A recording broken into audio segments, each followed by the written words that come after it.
കൊല്ലത്ത് വരുമ്പോൾ നമുക്ക് താമസിക്കാൻ നല്ലൊരു സ്ഥലം എന്ന് പറയുന്നത് റാവിസ് എന്നാണ് കേട്ടിട്ടുള്ളത്. ഇന്ന് നമ്മൾ താമസിക്കുന്നത് റാവിസിലാണ്.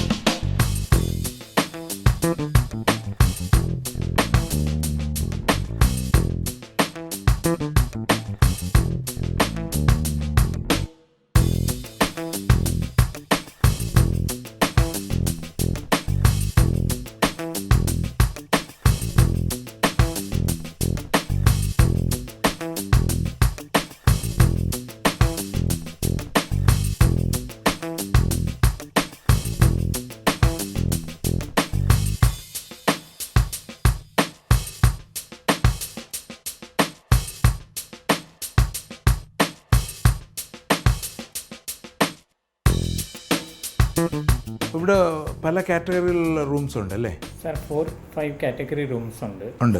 ആക്ച്വലി ദിസ് ബ്ലോക്കിൽ ഇത് പ്രീമിയം റൂംസ് ഉണ്ട്, പ്രീമിയം ലേക്ക് വ്യൂ ഉണ്ട്. പ്രീമിയം ഇത് ശരിക്കും premium lake view room. Okay, ആ സൈഡിൽ ലേക്ക് കാണാവുന്ന റൂമാണ്, ഇൻക്ലൂഡിംഗ് ബാൽക്കണി ഉള്ള റൂംസ് ആണ്. പിന്നെ ഇൻക്ലൂഡിംഗ് ഇതിലുള്ളതെന്ന് പറഞ്ഞാൽ സ്യൂട്ട് റൂംസ് ആണ് sir. Okay, suite premium lake view അതാണ്. ഓക്കെ, ഇത് ഈ ബ്ലോക്കിൽ second category. First category room, second premium.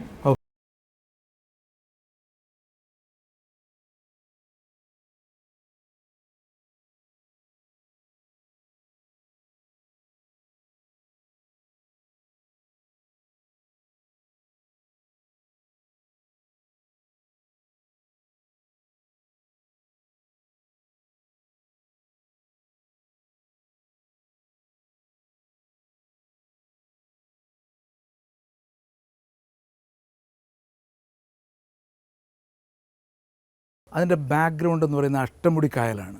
ഈ അഷ്ടമുടി കായൽ മനോഹരമാണ്. അതിലൂടെയുള്ള ഒരു ബോട്ട് യാത്ര അതിലും മനോഹരമായിരിക്കും. ഇന്ന് ഞങ്ങളിവിടെ താമസിക്കുമ്പോൾ റാവിസ് തന്നെ അറേഞ്ച് ചെയ്തിരിക്കുന്നതാണ് ഒരു സ്പീഡ് ബോട്ട്. ആ സ്പീഡ് ബോട്ടിലൂടെയുള്ള ഒരു യാത്ര നമുക്ക് ആസ്വദിക്കാം.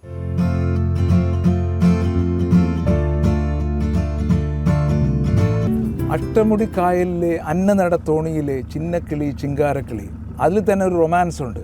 അതുകൊണ്ട് തന്നെ ഈ അഷ്ടമുടി കായലെന്ന് പറയുന്നത് ഒരു യുവ സുന്ദരിയായിട്ട് തന്നെയാണ് കവി പോലും വർണ്ണിക്കുന്നത്.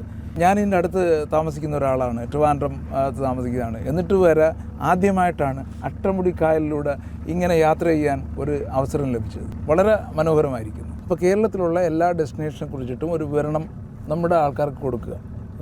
അപ്പോൾ അത്തരത്തിൽ ഇവിടെ ഇപ്പോൾ കൊല്ലത്തുള്ള ധാരാളം ആൾക്കാർ UK-യിലും യൂറോപ്പിലും USA-യിലും കാനഡയിലും ലോകത്തെല്ലായിടത്തും ഉണ്ടല്ലോ. അവർ കൊല്ലത്ത് വരുമ്പോൾ ഒരുപക്ഷെ അവർ തന്നെ വന്ന് കാണാത്ത ഒരുപാട് സ്ഥലങ്ങൾ കൊല്ലത്തുണ്ടാവും ഇല്ലേ? അത്തരം സ്ഥലങ്ങൾ ഐഡൻറ്റിഫൈ ചെയ്ത് കൊണ്ടുവരിക എന്നുള്ള ഒരു ലക്ഷ്യം കൂടിയുണ്ട്.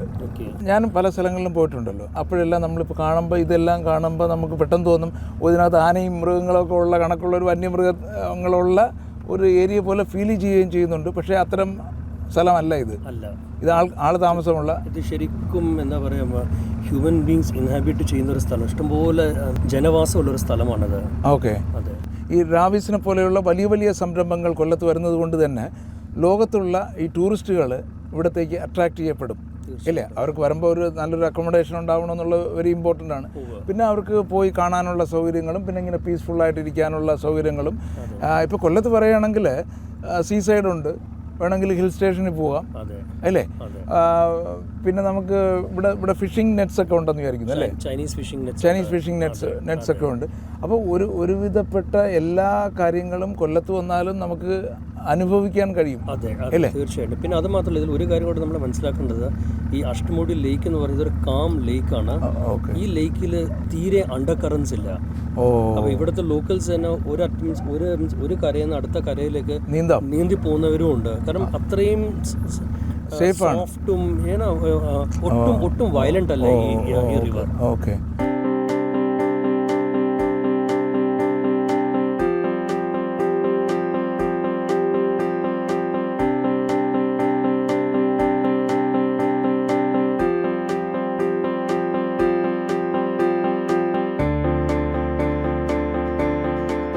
കൊല്ലത്ത് അഷ്ടമുടി കായലിൽ കാണുന്ന മറ്റൊരു പ്രത്യേകതയാണ് ചൈനീസ് ഫിഷിംഗ് നെറ്റ്. അതാണ് ഇവിടെ ധാരാളം കാണുന്നുണ്ട്. ഇപ്പോൾ ലൈറ്റ് ഇട്ടിട്ടുണ്ട്. അപ്പോൾ ഇത് രണ്ട് രീതിയിൽ ഫിഷിനെ അട്രാക്റ്റ് ചെയ്യുന്നുണ്ട്. ഒന്ന്, ഈ ലൈറ്റ് ഇട്ട് കഴിഞ്ഞാൽ രാത്രി കാലങ്ങളിൽ ഈ ലൈറ്റ് കണ്ട് ഫിഷ് വരെയും അതിനെ പിടിക്കാനുള്ള സൗകര്യമുണ്ട്. പകൽ അവർ ചെയ്യുന്നതെന്ന് വെച്ചാൽ വലിയ ബോട്ടുകൾ ഇതുവഴി പോകുമ്പോൾ ഈ അലകളുണ്ടാവുമല്ലോ, ആ അലകളിൽ പെട്ടുവരുന്ന മീനുകളെ പിടിക്കാനായിട്ടാണ് പകൽ ഈ ചൈനീസ് ഫിഷിംഗ് നെറ്റ് ഉപയോഗിക്കുന്നത്. ഈ ചൈനീസ് നെറ്റുകളെല്ലാം ഓരോരോ പ്രൈവറ്റ് ആൾക്കാരുടെ വകകളാണ്.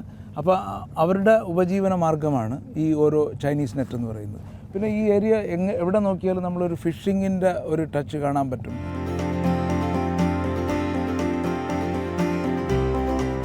എത്രയോ വർഷങ്ങളായിട്ട് ഇവിടെ ബോട്ട് ഓടിക്കുന്ന ഒരു വ്യക്തിയാണ് താങ്കൾ. എന്താ പേരെന്താ? ബിജു. ബിജു, എത്ര വർഷമായിട്ട് ഇവിടെ ബോട്ട് ഓടിക്കുന്നു? 5 വർഷം കഴിഞ്ഞു. 5 വർഷം കഴിഞ്ഞു. 5 വർഷങ്ങൾക്ക് മുമ്പ് ഇത് ഇവിടെ ഉണ്ടായിരുന്നോ? 2-3 ചെടികളുള്ളായിരുന്നു. 2-3 ചെടികൾ മാത്രമേ ഉണ്ടായിരുന്നുള്ളൂ. ഇപ്പോൾ ഇത് വളർന്നുടന്നങ്ങ് അല്ല, പിന്നെ അതിൻ്റെ വിത്തുകൾ ഇങ്ങനെ വെള്ളത്തിൽ ഒഴുകി വന്ന്, കണ്ടൽക്കാടുകളുടെ വിത്തുകളെന്ന് വെച്ചാൽ അത് ഒഴുകി വരുന്ന വിത്ത് വെള്ളത്തിൻ്റെ മേളിൽ കൂടെ ഒഴുകി ചെറിയ കുഞ്ഞായിട്ട് വന്ന് ഇവിടെ ചെറിയ കര കിട്ടിക്കഴിഞ്ഞാൽ അതവിടെ പിടിക്കും. അവിടെ അപ്പോൾ ഇത് എന്തെങ്കിലും ഒരു കരയായി തീരാനുള്ള സാധ്യതയുണ്ടോ? കരയായി ഇപ്പം അവിടെ എല്ലാം ആൾക്കാർ ഇറങ്ങി നടക്കും ഇപ്പം. അങ്ങനെയായി. അപ്പോൾ അതെങ്ങനെ? കുറച്ച് നാളോടെ കഴിയുമ്പോൾ ഒരു ഐലൻഡ് ആവും. കുറേ നാൾ കഴിയുമ്പോൾ ഒരു ഐലൻഡ് ആവും. ഇപ്പോഴേ വാങ്ങിയിട്ടെങ്കിൽ വില കുറച്ച് കിട്ടിയാണ് അല്ലേ? കുറച്ച് നാൾ കഴിയുമ്പോൾ ഏതായാലും ഐലൻഡ് ആവുമല്ലോ. അപ്പോൾ ഈ കണ്ടൽക്കാട് വരുമ്പോൾ ഈ മണ്ണും അതിന് റൂട്ട് കൂടുതലാണ്. ഒരുപാട് റൂട്ടുണ്ട് അതിന്. ഓക്കെ.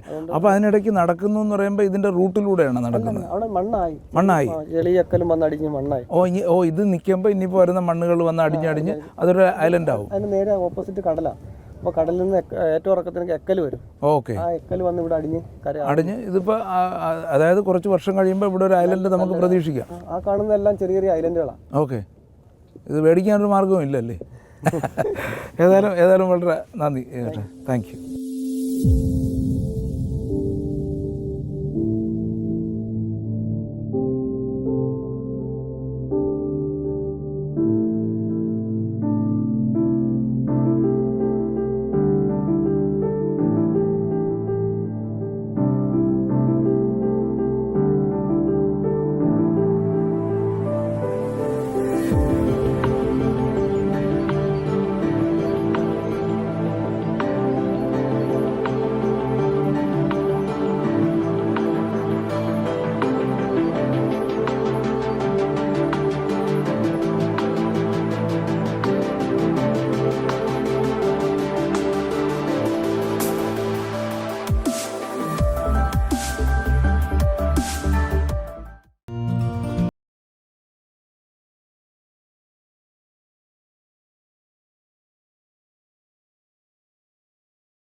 കൊല്ലം ഫിഷിൻ്റെ നാടാണല്ലോ. അപ്പോൾ നമുക്ക് റാവിസിലെ മെയിൻ ഷെഫ് നമ്മുടെ അജിത്ത് നമുക്ക് വേണ്ടി ഒരു ഡിഷ് ചെയ്തു തരാമെന്ന് പറഞ്ഞിട്ടുണ്ട്. അപ്പോൾ അതുകൊണ്ട് നമുക്കിത് കാണുന്നവർക്കും ഇതെങ്ങനെയാണ് ഉണ്ടാക്കുന്നതെന്ന് മനസ്സിലാക്കാമല്ലോ. ഏതായാലും നമുക്ക് മിസ്റ്റർ അജിത്തിനെ പരിചയപ്പെടാം.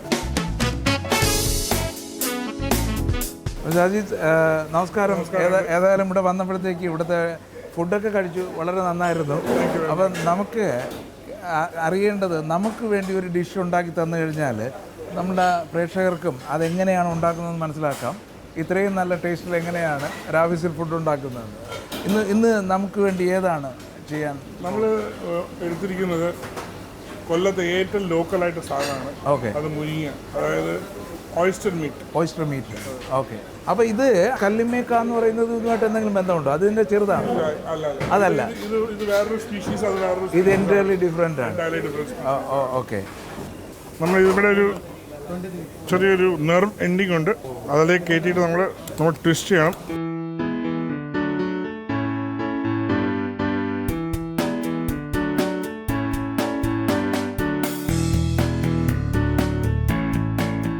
ഹാർഡാണ് അല്ലേ? അത് നമ്മൾ യൂസ് ടു ആയി കഴിയുമ്പോഴത്തേക്ക് അത് ആൾക്കാർ പറയുന്നത്, നമ്മുടെ ഫോറിനേഴ്സ് പറയുന്നത്, you can taste the Ocean എന്നാണ് പറയുന്നത്.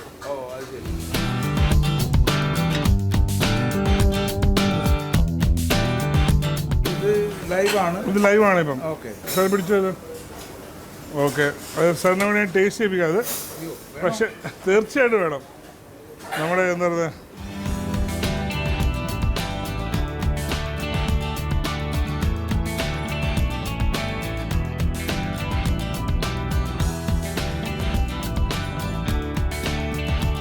ആ ഭാഗം വെച്ചാൽ ആ വെള്ളം എടുത്ത് സാർ കഴിച്ചോളൂ.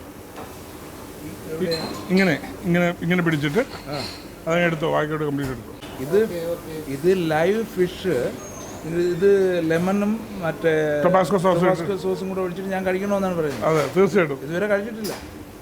ഞാൻ ഇഷ്ടം പോലെ കഴിച്ചിട്ടുണ്ട്. ധൈര്യമായിട്ട് ഞാൻ പറഞ്ഞത് കഴിച്ചോളൂ. ഇങ്ങനെ കഴിക്കാം. അതെ, ആ വെള്ളം കൂടെ.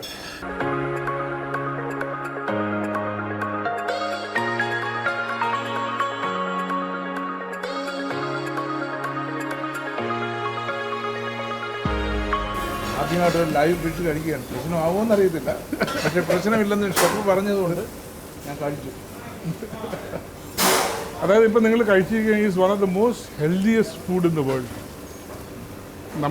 നമ്മളിപ്പോഴും അത് റെക്കഗ്നൈസ് ചെയ്യാൻ നമ്മൾ ശ്രമിച്ചുകൊണ്ടിരിക്കുകയാണ്. നമ്മുടെ നാട്ടിൽ ഇത് പൊട്ടിച്ചൊക്കെയാണ് കഴിക്കുന്നത്, നമ്മൾ കുക്ക് ചെയ്താണ് കഴിക്കുന്നത്. പക്ഷേ സാർ ഇപ്പം കഴിച്ചിരിക്കുന്നത് is the pure taste of the ocean. നാളെ പറയാം. കൊല്ലത്ത് വന്നാൽ കാണേണ്ട ഒരു സ്ഥലമാണ് മൺട്രോ തുരുത്ത്. മൺട്രോ തുരുത്തിനെ കുറിച്ചിട്ടും മൺട്രോ സാഹിബിനെ കുറിച്ചിട്ടും നമ്മൾ കുറേ പഠിച്ചിട്ടുണ്ട്. മൺട്രോ സാഹിബിൻ്റെ കൊട്ടാരം തന്നെ അവിടെ ഉണ്ടെന്ന് പറയുന്നു. നമുക്ക് ഏതായാലും മൺട്രോ തുരുത്ത് കണ്ടിട്ട് വരാം.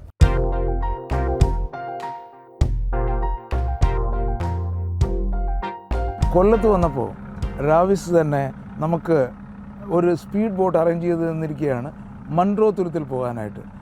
കൊല്ലത്ത് വരുന്നവർ തീർച്ചയായിട്ടും മൺട്രോ തുരുത്ത് സന്ദർശിക്കണം എന്നാണ് പറയുന്നത്. ഞാനും ആദ്യമായിട്ട് പോവുകയാണ്.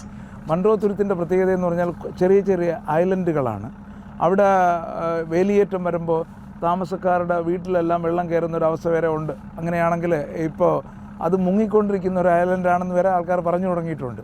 ഏതായാലും നമുക്ക് അവിടെ ചെന്നാൽ മാത്രമേ അതിൻ്റെ പ്രത്യേകതകൾ കാണാൻ കഴിയത്തുള്ളൂ.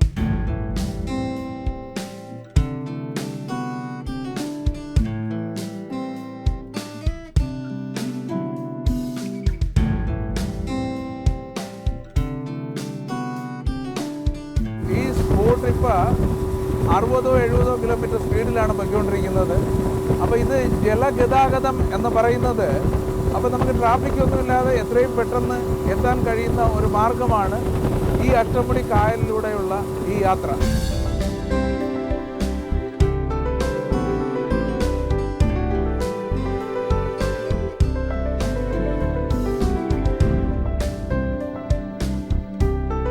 ഈ കൊണ്ടുപോകുന്ന വള്ളങ്ങളെന്ന് പറഞ്ഞാൽ അവിടെ നമ്മളിപ്പോൾ കണ്ടില്ലേ, കല്ലുമ്മക്കാവുള്ള അതിൻ്റെ തോടുകൾ കൊണ്ടുപോകുന്നതാണ്. അവരിത് കൊണ്ട് നീട്ടിയിട്ട് തെങ്ങുകൾക്ക് വളമായിട്ടിടും, ഇല്ലെങ്കിൽ ഏതെങ്കിലും സ്ഥലം നികത്താനായിട്ടൊക്കെ ഉപയോഗിക്കും.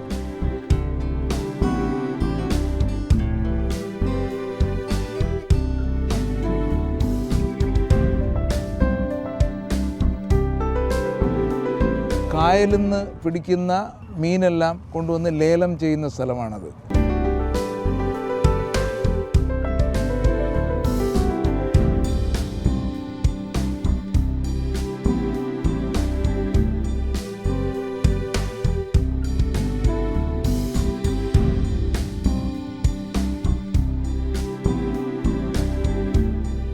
ഇവരുടെ ജീവിതം എന്ന് പറയുമ്പോൾ എന്തെങ്കിലും വാങ്ങണമെങ്കിൽ അവർ വള്ളമെടുത്ത് വേറൊരു വലിയ ദ്വീപിൽ പോവുകയോ അല്ലെങ്കിൽ പുറം ലോകത്തേക്ക് പോവുകയോ ചെയ്യേണ്ട ഒരവസ്ഥയുണ്ട്. കാരണം ഇവിടെ ബ്രിഡ്ജൊന്നുമില്ലല്ലോ. നമ്മൾ നോക്കുമ്പോൾ തന്നെ കാണാം, ചെറിയ ചെറിയ ദ്വീപുകളായിട്ടാണ് ഓരോന്നും തിരിച്ചിരിക്കുന്നത്. ഒരു വീട് 2 വീടൊക്കെ ആയിട്ടാണ് ഇരിക്കുന്നത്.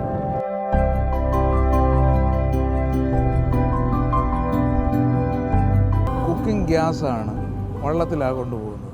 അപ്പോൾ എന്ത് ബുദ്ധിമുട്ടിയായിരിക്കും ഇവർ അവിടെ ചെന്ന് അത് വീടുകളിൽ എത്തിക്കുന്നത്. കാരണം ഇത് ഒരു തുരുത്തിൽ നിന്നും മറ്റൊരു തുരുത്തിലേക്ക് പോകണമെങ്കിൽ തന്നെ ചെറിയ വള്ളങ്ങൾ ഉപയോഗിക്കണം.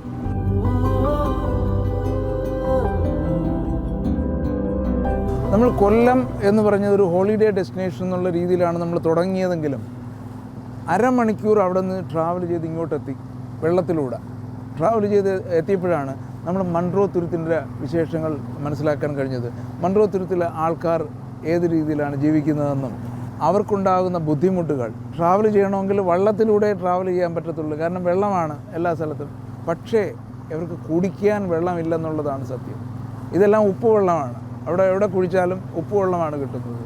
ഇതിപ്പോൾ നമ്മൾ കാറിൽ വന്നാലും കാറ് ജങ്കാറിൽ കയറ്റി അതായത് ഒരു 2 വള്ളങ്ങൾ ചേർത്ത് വെച്ചിട്ടുള്ള ഒരു കാര്യമാണ് ഈ ജങ്കാർ എന്ന് പറയുന്നത്.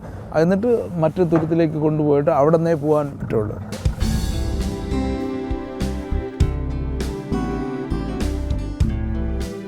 നമ്മൾ ഒരു സ്പീഡ് ബോട്ടിലാണ് ഇവിടം വരെ എത്തിയത്. ഇനി അങ്ങോട്ട് പോകണമെങ്കിൽ ചെറിയ വള്ളങ്ങൾ മാത്രമേ ഉപയോഗിക്കാൻ പറ്റൂ. നമ്മൾ വന്നപ്പോൾ രമേശൻ ചേട്ടൻ ഒരു ചെറിയ വള്ളവുമായിട്ട് ഇവിടെ നമ്മളെ കാത്തു നിൽക്കുകയാണ്.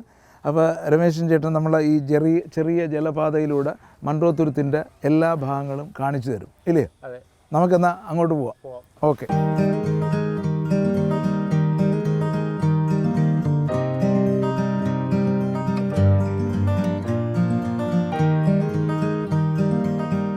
മൺട്രോ തുരുത്തിൻ്റെ വളരെ സമാധാനപരമായ ഒരു ഏരിയയിലൂടെയാണ് നമ്മൾ പോകുന്നത്. ഇവിടെ ഏതായാലും ഗവൺമെൻറ് സ്പീഡ് ബോട്ട്സ് ഒന്നും ഇവിടെ അനുവദിക്കത്തില്ല. ഇങ്ങനെയുള്ള വള്ളങ്ങളും ചെറിയ ബോട്ടുകളും മാത്രമേ, ബോട്ടുകളെന്ന് പറയാൻ പറ്റത്തില്ല, വള്ളങ്ങൾ മാത്രമേ ഇവിടെ അനുവദിക്കത്തുള്ളൂ. ഇവിടെ വരുമ്പോൾ തന്നെ ഇപ്പം ഞാൻ സംസാരിക്കുമ്പോൾ തന്നെ മെല്ലെ പറയണം എന്നൊരു തോന്നൽ. കാരണം ഇവിടെ എല്ലാം വളരെ സൈലൻ്റായിട്ടുള്ള ഒരു ഏരിയയാണ്. നമുക്ക് മൺട്രോ തുരുത്തിൻ്റെ വിശേഷങ്ങൾ പറഞ്ഞു തരാനായിട്ട് മൺട്രോ തുരുത്തിൽ തന്നെയുള്ള ഒരു രാമൻ സാർ വന്നിട്ടുണ്ട്. രാമൻ സാറിനെ കൂടെ നമ്മോടൊപ്പം കൂട്ടാം. വരണം സാർ.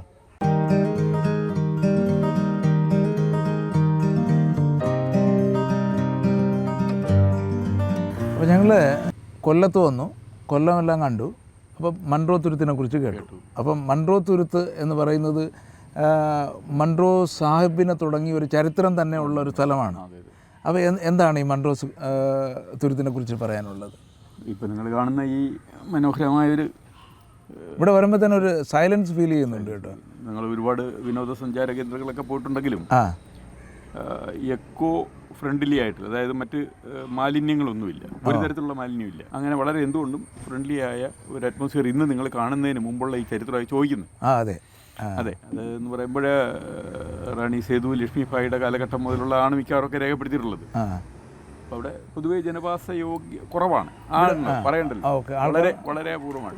അത് ചുട്ടക്കാടുകളിലോട്ട് ചെറിയൊരു ദ്വീപ്, ഇങ്ങനെ ദ്വീപല്ലിത് അന്നേരം. അന്നിത് ഇതിൻ്റെ കിഴക്കേ അറ്റം ഈ മൺട്രോ തുരുത്തിൻ്റെ, ഇതിപ്പോൾ ഒരു തുരുത്ത് എന്ന് പറയുമ്പോൾ 4 വശവും വളരെ ക്ലിയർ ആണല്ലോ. അതിൻ്റെ ഒരു സൈഡിൽ കൂടാണ് നിങ്ങൾ കൊല്ലത്ത് വന്നത്, അതായത് അഷ്ടമുടി കായലും ആറും വരുന്ന വടക്കേ ഭാഗം. ഓക്കെ, അവിടെ നിന്നാണ് വന്നത്. അതെ, പിന്നെ പടിഞ്ഞാറേ ഭാഗവും നിങ്ങൾ കൊല്ലത്ത് വരുന്ന വഴിക്ക് പെരിങ്ങാലം ആ ഭാഗത്ത് അതും നിങ്ങൾ കണ്ടു കാണും. പടിഞ്ഞാറേ ഭാഗം പെരിങ്ങാലം ഭാഗത്ത് ഞങ്ങൾ സ്പീഡ് ബോട്ടിലാണ് ആ ഭാഗവും കണ്ട്. പിന്നെ ഇനി നിങ്ങൾ കാണാനുള്ളത് കിഴക്കേ സൈഡും തെക്കേ സൈഡുമാണ്. അപ്പോൾ കിഴക്കേ സൈഡ് എന്ന് പറയുന്നത് ആണ് ഈ മൺട്രോ സാഹിബിൻ്റെ കാലഘട്ടത്തിൽ പ്രസക്തമായൊരു പ്രദേശം അതാണ്. അല്ല, ഈ മൺട്രോ സാഹിബ് ഇവിടെ വരാനുള്ള കാര്യം എന്താണ്? കാര്യം അന്ന് ഈ റാണിയുടെ കാലഘട്ടത്ത് രാജഭരണം നടക്കുമ്പോൾ ദിവാനാണ് രാജ്യം ഭരിക്കുന്നത്. ഓക്കെ, കുണ്ടർവിളംബരമൊക്കെ വലുതമ്പി ദളവയെ കേട്ടിട്ടുണ്ടല്ലോ. അതേപോലെ അന്ന് ഈ മൺട്രോ സാഹിബിനെയാണ് ഇവിടം ഭരിക്കുന്നതിന് റാണി ഏൽപ്പിച്ചിരിക്കുന്നത്. ഓക്കെ, ഇവിടെ ഉള്ളവരും കരം കൊടുക്കുന്ന പരിപാടിയില്ല, ടാക്സ് കൊടുക്കില്ല, അങ്ങനെ ലാൻഡ് ടാക്സ് ഒന്നുമില്ല, കൊടുക്കില്ല. അതാണ്, അതിന് മാത്രമേ ആളുമില്ല, പോപ്പുലേഷനും ഇല്ല, ഏരിയയും ഇല്ല. ഓക്കെ, അതുകൊണ്ട് തന്നെ ഇദ്ദേഹത്തിനെ അങ്ങ് ഏൽപ്പിച്ചു. കാരണം ഈ പ്രദേശത്തിനൊരു അഭിവൃദ്ധിയോ കാര്യങ്ങളോ വരണമെങ്കിൽ നിങ്ങൾ അവിടുത്തെ അഡ്മിനിസ്ട്രേഷൻ കാര്യങ്ങളോ നോക്കുന്ന വഴിക്ക് അവരെ കൂടെ ഒന്ന് അഭിവൃദ്ധിയിലേക്ക് കൊണ്ടുവരുന്നതിന് വേണ്ടി രാജഭരണകാലത്തുണ്ടായ കൽപ്പനയുടെ പ്രകാരം പുള്ളി നേരിട്ട് തന്നെ ഇവിടെ വന്ന് താമസമായി. ഓക്കെ, അങ്ങനെ അദ്ദേഹം ആണ് ആദ്യമായിട്ട് ഇതിനെ, ഫ്ലഡാണ് ഇവിടുത്തെ ഏറ്റവും വലിയ ദുരന്തം എന്ന് പറയുന്നത്. ഫ്ലഡ് വന്നു കഴിഞ്ഞാൽ വെള്ളം പൊങ്ങി വീട്ടിലൊക്കെ എല്ലാം കയറും, കംപ്ലീറ്റ് മാറും. ഇതിപ്പോ ഇറങ്ങി കിടക്കുന്ന സമയം, വേലിയിറക്ക സമയമാണ്. ഇതിപ്പോ വേലിയിറക്ക സമയമാണ്. അതോടൊപ്പം തന്നെ ഇതിവിടെ ഒക്കെ നമ്മൾ ഇപ്പോഴേ ഈ കല്ലൊക്കെ ഇറിഗേഷൻ്റെ അടിത്തറൊക്കെ ചെയ്ത് കുറെ പ്രൊട്ടക്ഷൻ ഒക്കെ വരുത്തിയിട്ടുണ്ട്. ഈ പ്രൊട്ടക്ഷൻ ഇറങ്ങാൻ ഇല്ലാതിരുന്നൊരു കാലഘട്ടത്തിൽ ഇതിപ്പോ കൈ കാണിച്ചല്ലോ, പരിചയക്കാരൊക്കെ നമ്മുടെ ബന്ധു വീടുകളാണ് ഇതെല്ലാം. അപ്പൊ ഇത് ഒരു ഗുണം ഇവിടെ വന്നപ്പോ തോന്നുന്നു പറഞ്ഞാല് ഈ അടുത്ത് ഇതെല്ലാവർക്കും തമ്മിൽ അറിയാവുന്ന ആൾക്കാരും ബന്ധുക്കളേ ഉള്ളൂ ഇവിടെ. അപ്പൊ അന്ന് ഈ ഫ്ലഡ് ഇങ്ങനെ മറിയുന്നത് കൊണ്ട് ഇവിടെ കംപ്ലീറ്റ് പരന്നങ്ങ് ഒഴുകി, മഴവെള്ളം സ്ഥിരമായിട്ടുണ്ടാകും, വെള്ളം ഇങ്ങനെ പരന്നങ്ങ് ഒഴുകുകയാണ്. അപ്പൊ പിന്നെ ആരും ജീവിക്കാൻ വലിയ പാടാണ്. വീടുകളിൽ ഇങ്ങനെ ഒതുങ്ങി കൂടി അല്ലെങ്കിൽ ഇങ്ങനെ കഴിയുന്ന ഒരു കാലഘട്ടമായിരുന്നു.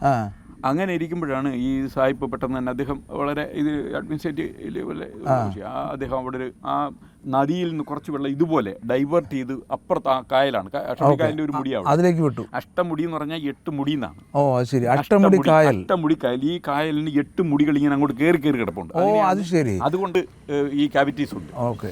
അതിലൊരു കാവിറ്റീസിലൂടെ തെക്കോട്ടാണ് ഈ ഇതുപോലൊരു തോട് മുറിച്ച് ഈ മഴവെള്ളം വന്നാൽ ഫ്ലഡ് കൊണ്ട് അതിൽ ചാടിച്ചു. ഓ അത് ശരി. അതാണ് അവിടെ ഒരു പുത്തനാർ എന്ന് പറയുന്ന മൺട്രോ തുരുത്തിന്റെ അതാണ് മൺട്രോ സാഹിബ് ചെയ്തത്. ഇവിടെ കുടിവെള്ള പ്രശ്നം ഉണ്ടെന്ന് പറയുന്നല്ലോ. കുടിവെള്ള പ്രശ്നമുണ്ടെന്ന് നമുക്ക് പറയാൻ പറ്റത്തില്ല. കാരണം ഇന്നത്തെ കാലഘട്ടത്തിൽ ഒരുപാട് പഞ്ചായത്തുകളും നാടുകളും ഗ്രാമങ്ങളും ടൗണുകളൊക്കെ വളരെ കഷ്ടപ്പെട്ട് കഴിയുമ്പോഴും മൺട്രോ തുരുത്തിൽ സഫീഷ്യൻ്റ് ആയിട്ട് വെള്ളമുണ്ട്. അതിൻ്റെ കാരണം മൺട്രോ തുരുത്തിന് ചുറ്റും വളരെ കൂടുതൽ എണ്ണത്തിൽ ട്യൂബ്വെല്ലുണ്ട്. ഈ ട്യൂബ്വെല്ലെല്ലാം പ്രവർത്തിക്കുന്നത് കൊണ്ട് ചുറ്റും നമുക്ക് ഉപ്പുള്ളതാണെങ്കിലും എല്ലാ വീടുകൾക്കും ആവശ്യത്തിനും ശരിക്കും ശുദ്ധജലം കിട്ടുന്നുണ്ട്. നമുക്ക് പിന്നെ ഞങ്ങൾ ചെറിയ ഈ അവഗണിക്കപ്പെട്ടൊരു വർഗമായിട്ട് കരുതിക്കൊണ്ട് ഞങ്ങൾ ഒരു ചെറിയ കാര്യം വന്നാലും ചില പിള്ളേർ കരയുന്നവരെ ഞങ്ങളങ്ങ് നിലവിളിക്കും. ഓ അങ്ങനെ വെള്ളക്ഷാമമുണ്ട്, ഞങ്ങൾക്ക് യാത്രാവഴികളുണ്ട്, അപ്പോൾ ഒരുപാട് പറഞ്ഞെങ്കിൽ മാത്രമേ എന്തെങ്കിലും കിട്ടത്തുള്ളൂ എന്നുള്ളത് കൊണ്ട് അത് പണ്ട് മുതലേ ഞങ്ങൾ കരഞ്ഞ് ശീലിച്ചവരായതുകൊണ്ട് ചെറിയൊരു നുള്ളു കൂട്ടുന്നതിന് മുമ്പേ ഞങ്ങൾ കരച്ചിലുണ്ട്. വിദ്യാഭ്യാസത്തിന് ഇവിടെ വിദ്യാലയങ്ങളില്ലാത്തത് കൊണ്ട് വിദ്യാലയം നിങ്ങൾ ആരംഭിക്കുന്നതിന് വേണ്ടി നിങ്ങൾ അതിന് വേണ്ടുന്ന കാര്യങ്ങൾ ചെയ്യണം എന്ന് പറഞ്ഞ് പുള്ളി 2-3 തവണ വന്നു. ഇവിടെ ഇപ്പോൾ സ്കൂളുകളൊക്കെ ഉണ്ട്. മൺട്രോ തുരുത്തിൽ ഞങ്ങൾ പഠിച്ച മലയാളം സ്കൂള്, അതായത് സർക്കാരിൻ്റെ ഗവൺമെൻറ് LPS തൊട്ടടുത്തുണ്ട്. പിന്നെ തൊട്ടടുത്ത് UPS ഒരു മാനേജ്മെൻറ്റിൻ്റെ വകയായിട്ടുണ്ട്. വീട്ടിൽ തന്നെ ഞാൻ ഗുരുകുലം എന്ന് പറയുന്ന ഒരു സ്കൂള് കഴിഞ്ഞ 15 വർഷമായിട്ട് ഗുരുദേവൻ്റെ ആ ഒരു സ്മരണയും നിലനിർത്തിക്കൊണ്ട് കുട്ടികൾക്ക് അന്നദാനവും വരെ കൊടുത്തുകൊണ്ട് നമ്മൾ വീട്ടിൽ ചെയ്യുന്നുണ്ട്. പിന്നെ മൺട്രോ തുരുത്തിലെ ഏറ്റവും പ്രധാനപ്പെട്ട സ്കൂൾ എന്ന് പറയുന്നത് സർക്കാർ ഹയർ സെക്കൻഡറി. അത് പെരിങ്ങാലം എന്ന് പറയുന്ന നമ്മുടെ അങ്ങേ അറ്റത്തെ വാർഡ്. നിങ്ങൾ ഇങ്ങോട്ട് വരുമ്പോൾ ആദ്യം കാണുന്ന പെരിങ്ങാലം. ഇത് ശ്രീകൃഷ്ണസ്വാമി ക്ഷേത്രം. ഓക്കെ. അങ്ങനെ മൺട്രോ സാഹിബ് ഈ ഫ്ലഡിനെ കൺട്രോൾ ചെയ്യാൻ വേണ്ടിയിട്ട് നാട്ടിന് ആശ്വാസകരമായിട്ടാണ് ആ ഒരു ചെറിയ തോട് വെട്ടി. ആ തോടിപ്പം വലിയ തോടാണ്. ഇപ്പം അതിൻ്റെ പേര് പുത്തനാറെന്ന്. പ്രത്യേകിച്ച് യാതൊന്നും നമ്മളിവിടെ ഈ തെങ്ങിന് വേണ്ടി വളം ചെയ്യണ്ട. അത്രയ്ക്ക് ഫ്ലഡ് ഇത് വന്നുകൊണ്ടിരിക്കുന്ന ആ ഡെപ്പോസിറ്റ് ദുരന്തമുണ്ട് എങ്കിൽ പോലും അതിനേക്കാൾ ഈ ഫലഭൂയിഷ്ടമായ മണ്ണിനെ കിട്ടുന്നുണ്ട്. ഇവിടെ മീനിനെ വളർത്തുന്ന സ്ഥലമാണ്. മീൻ വളർത്തുന്ന സ്ഥലം. ഈ നെറ്റിട്ടിരിക്കുന്നത് വലയിട്ടിരിക്കുന്നത് കരിമീൻ കൃഷി ചെയ്യുന്ന കരിമീനാണ്. കരിമീൻ്റെ കുഞ്ഞുങ്ങളെ സർക്കാർ MBD ഇതിന് സബ്സോർബന്റ് കയറ്റുമതി അവർ ഇതിന് വളരെ സഹായം ഏജൻസി കൊടുക്കുന്നുണ്ട്. അവർ വലിയ ലക്ഷങ്ങൾ തന്നെ കർഷകന് കൊടുത്തിട്ട് കുഞ്ഞുങ്ങളെ കൂടെ കൊടുക്കും. കരിമീൻ കുഞ്ഞുങ്ങളെ ഏതാണ്ട് ഒരു കുഞ്ഞിന് ഒരു പൊടി വെള്ളത്തേക്ക് 8 രൂപ 9 രൂപ ഒക്കെ വിലയാണ്. അത് 10,000 1000 ഒക്കെ കൊടുത്ത് അവർ ഇതിനകത്തിട്ട് സമയം വെള്ളം കയറ്റി ഇറക്കുന്നതിനുള്ള ഇത് വെള്ളം അതുണ്ട് നമ്മുടെ അത് ബുക്കിംഗ് ഇതാക്കുകയും ചെയ്യാം.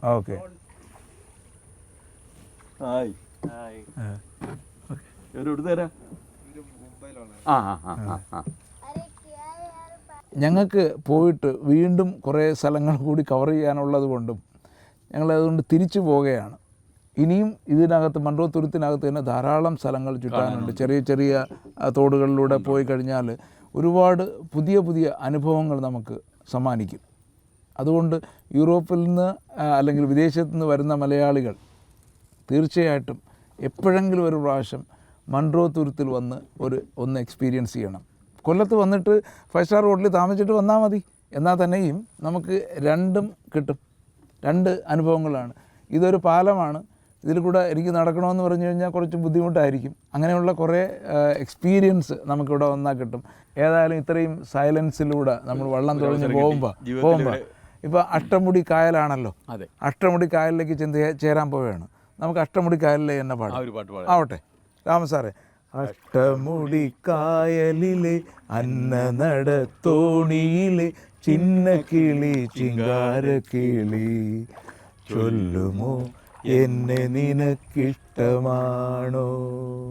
അപ്പോൾ ഇവിടെ വീട്ടിലേക്ക് ആവശ്യമുള്ള ഫിഷിങ്ങിനെ ചൂണ്ടയിട്ടാൽ കിട്ടുമോ? ഇല്ല, കുറേശ്ശൊക്കെ ഇതൊരു ഒരു രസം കൂടാണ്. കുട്ടികൾക്ക് മീൻ കിട്ടുന്നോ എന്ന് നോക്കുന്നതാണ്. രാമൻ സാറിന് വളരെ നന്ദിയുണ്ട്. വലിയ സന്തോഷം ഇങ്ങനെ ഒരാളിനെ പരിചയപ്പെടാൻ ജീവിതത്തിലൊരു അവസരം കിട്ടിയല്ലോ. ഓക്കെ. ഞങ്ങൾക്കിവിടെ വന്നപ്പോൾ ഫീൽ ചെയ്തതെന്ന് പറഞ്ഞാൽ തീർത്തും വളരെ നിഷ്കളങ്കമായ ഒരു പ്രകൃതിയും നിഷ്കളങ്കമായ കുറേ ആൾക്കാരും ജീവിക്കുന്ന ഒരു സ്ഥലമാണ് മൺട്രോ തുരുത്ത്. ഏതായാലും നമ്മൾ തിരിച്ച് നമ്മളെ സ്പീഡ് ബോട്ടിലേക്ക്, സ്പീഡുള്ള ജീവിതത്തിലേക്ക് തിരിച്ചെത്തിയിരിക്കുകയാണ്. വീണ്ടും നമ്മൾ 30 മൈൽ ദൂരം 30 മിനിറ്റ് കൊണ്ട് ബോട്ടിലൂടെ എത്തുന്ന അത്രയും ഫാസ്റ്റായിട്ടുള്ള ഒരു ജീവിതത്തിലേക്ക് നമ്മൾ തിരിച്ച് എത്തിയിരിക്കുകയാണ്. മൺട്രോ തുരുത്ത് വിടുമ്പോൾ തീർച്ചയായിട്ടും എനിക്ക് വിഷമം. ആകട്ടെ, ഇത് ഞങ്ങളുടെ ഒരു മഹാഭാഗ്യമായിട്ട് തന്നെ ഞങ്ങൾ കരുതുന്നു. കാരണം മൺട്രോ തുരുത്തിനെ ലോകത്തിൻ്റെ മുമ്പിൽ കാണിക്കാനും ഒരു ചെറിയൊരു ഓപ്പണിംഗ് കൊടുക്കാൻ സാറിന് ഇത്രയൊരു മഹാമനസ്കത തോന്നിയതിൽ ദൈവത്തിന് നന്ദി പറയുന്നു. Thank you. Thank you.